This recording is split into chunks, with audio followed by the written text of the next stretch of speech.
Я вчуся жити, без зайвих треба і зараз. День на мінімум, а плані, як завжди, з запасом.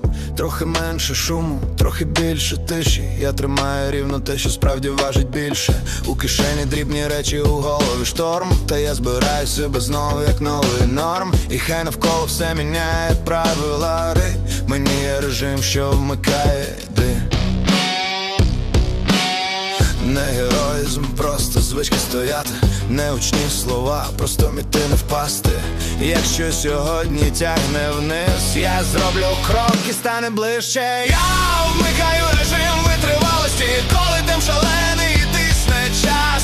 На мінімумі максимум людяності. Я тримаюся не проти, а за нас. Я вмикаю режим витривалості, хай весь світ мені каже здавайсь. Я не зламаюсь, я перебудуюсь, я витримаю, я лишаюсь.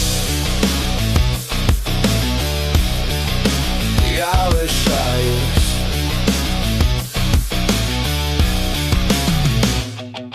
Хтось пише коротко, ти як? І це тримає. І навіть у тиші всередині не зникає. Ми вміємо бути теплом у холодні години, коли день підрізає слова без причини. Не завжди є сили усе поясняти, то я мовчу, але вчуся не падати. Мені не треба блиску, мені треба суть, щоб кожен мій ранок шепнув, я не зверну. Я тут, я живу, я роблю, що вмію. І завтра я стану міцнішим, ніж мрію. Коли все тремтить, я тримаю ритм.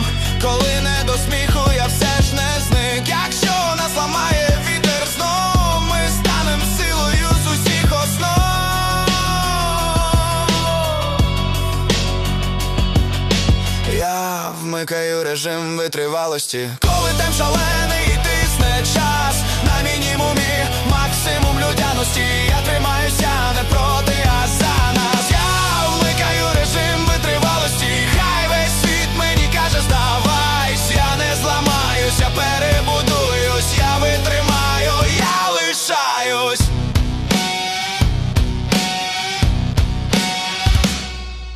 І так я втомився, я не зі сталі, та все одно підіймаюсь і далі. Коли здається досить немає пуття, я дихаю глибше і тримаю життя. Я не один, і це мій головний знак. Ми пройдемо це, ми вистоїмо.